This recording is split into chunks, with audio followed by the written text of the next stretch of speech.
a heavy CC-oriented team. I mean, you have the Brody with the Corrosive Strike for the stun, the Ruby with so much CC, it's really hard to maintain. The Dairoth can rush in with the massive damage output, very strong frontline hero, especially in the early phase and the Yuzong. But then that means that this is going to be a Dairoth in the jungle.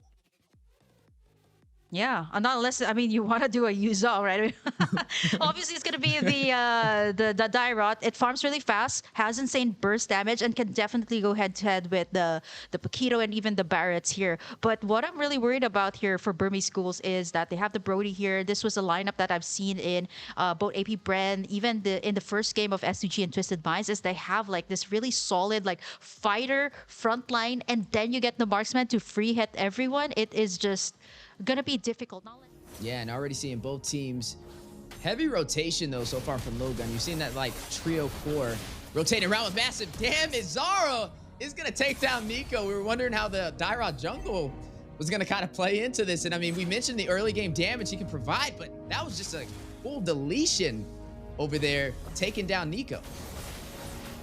Stitch 2 in the middle. Wow, everybody's just sandwiching the side of Burmese Ghouls right now. A lot of the quantum charges too. I've actually just taken notice of the emblems here being picked up by Lilgun. That's it, all out brawls. Here it comes. Saksa gonna go with the TWIS welcome. And the Black Dragon drop down. Nico is gonna take down Ethan, gets a double with the heavy leg punch. Saksa will find eyes, and Dilar will claim the turtle for the Burmese Ghouls. Wow. You see how Burmese Ghouls kind of played that out so well, making sure that XP lane stacked up. But here in the bottom side, though, BLCK's going to have that solo kill. Where Stitch went in for that Impure Rage. He was just trying to pull out some massive damage, but BLCK may fall right here. Does get away. Double on the defended for the two-man set. Stitch gets BLCK. Zara finds Blink to respawn, but the fight is still on the way as Nico gets another. Takes down Zara. Another CC from Ethan, though, trying to hold the team at bay. You are going to go ahead and see Saksa get a kill and take down Forbid. Now 6-4 for the Burmese Ghouls. Dilardo being very proactive here in his lane, just making sure that Burmese Ghouls has the vision right before they take in the thrill. He's being such a menace here to the side of Lilgun. Ooh, and Dilar with the Electro final blow, and Nico with the heavy leg punch is going to find Aizen. 7 kills for the side of Burmese Ghouls. I love how their XP lane is in check. Saksa as well with the TWIS welcome here. Turn's gonna be reset though. It is gonna be reset, but still very low. Anybody's game. Looks like Saksa may be able to get it. He has the positioning and the retribution, and Team Lilgun unable to close the distance.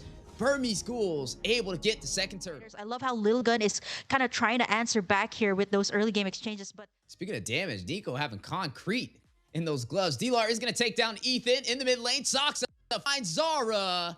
Now 9-4, and it keeps on climbing as Saksa takes down Forbid for a second kill. That is a double kill in the mid lane. Clean up on aisle 3, and down goes the tier 1 turret. Here for Saksa especially, who's already standing at a 4-0-3, level 10, 2 levels ahead up against Zora. Can actually be picked up here by the Burmese Ghouls.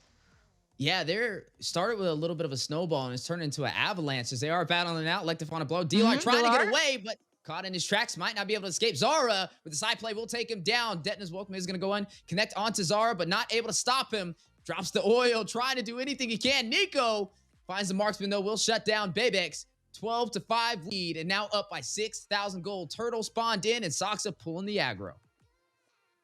Yeah, the turtle, last one. I think there's going to be no contest at all. The way Nico is dealing that damage. 6-1-2 for the Burmese Ghouls so far, having such a crucial role in today's game. Highest kills in the game, mind you, on top of that. Able to take the first turret of the game, able to help in the mid lane as well, and deal massive damage. Team Lilgun now on the back end, trying to find a way to turn this back around. They were in the lead slightly in the beginning, but then in the blink of an eye, the Burmese Ghouls got on fire. Yeah, they're going to be trading the bottom turret for the Lord. But this is the best that Lilgun can actually do, right? They know that if this contest will be really hard, knowing that Stitch is way ahead here of up against BLCK. 1 level ahead is a big thing for the gold lane. So they're just going to be taking in the tower, taking in the space. The Lar creating some space here, gets petrified, and is going to be taken down here by Lilgun. Yeah, another kill.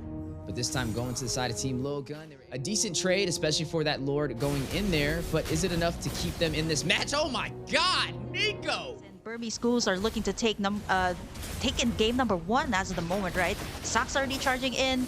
At the same time, Burmese Ghouls they're taking in as much turrets as they can, taking in the space, map control, 10 minutes in. 33k gold lead for them, and Lilgun, it's a good thing though they actually took in some towers there. 2 towers on the bottom side to create the space, but this is not enough, right? They should at least maybe contest for the Lord. Shut down Saksa here is going to be one of the things that they need to consider here once it comes to the lead. Gold lead, rather. And now seeing that Lord on the top side, down to their inhibitors for the side of Team Lilgun. Lord will fall. A little bit of I'm Infinite catching Stitch. Out of position. Zara will get the kill. Nico will claim the inhibitor on the bottom side. Black Dragon from Aizen. Wrap it around. May want to go into the backline, but no. Hits a quick 180 and disengages. He was able to zone out Ethan before they try to come in and get that Lord. Ethan here has the flicker. Can try to go in for that I am offended play. Lord is already at half HP here, but look at how Nico is keeping everyone at bay. And Lilgun also has to consider that they have the minions coming in here from Dilar, who has been clearing out the lane. And all around the map, Burmese Ghouls just got it all covered. They take in the second Lord of the game. Forbid got that holding baptism, but it's not gonna be enough, right? You can stun, at least get a nice 3 stun. Lord is already here. Enhanced Lord for their side. Dilar goes in. Electo final blow to clear the waves just for Burmese Ghouls to actually try to take it in. But can they defend this one? They're doing this methodically by taking out all of the inhibitors here, which is really good. This leaves Lilgun's base in, but that's the tug we're looking for. Yeah, 2-man set with the I'm Offended. Big play. Blink finds Ethan. Stitch is going to take down Zara. Black Dragon from Aizen. Back to the base from some region. Is going to get that escape. Oh no, Nico. Right in time. Nico will find Bebex. So furious dive in from Aizen. Has to shot Esses. Can't sustain himself. D-Lord. It's only for mid. Assassination decapitates him. Base Crystal. 50%. Forbid by himself. Like the final blow. Bully and Forbid back to the base, and down goes the Crystal.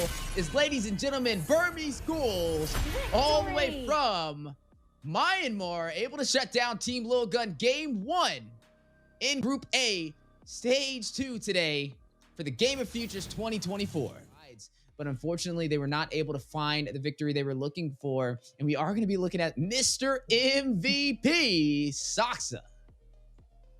Yeah, 407. I did mention that they really needed to shut down Saksa there because he is the one who had the most gold. And speaking of the gold, right, he had 736 per minute. So he was just farming up all around the map. And we can kind of say that this is very evident too because of the way that Nico and Dilar was actually rotating towards around the map, right? Like making sure that the lanes are cleared out, making sure that, you know, whatever Lilgun will try to pull up against Saksa, like maybe try to bully him in the jungle, it won't happen. And Saksa was able to do that, getting in a very early like anti-cuirass and the Athena shield, which kind of made him really, really tanky in all of these clashes. All he needed to do was like jump in, get that Daytona's welcome, and no one can actually take him down there. If you think about it, the only one could actually burst him down was the Brody, right? Like once it had the items, but it's so tanky. Their mid laner was a Valentina, not really the mage that can burst down these tanky type of heroes.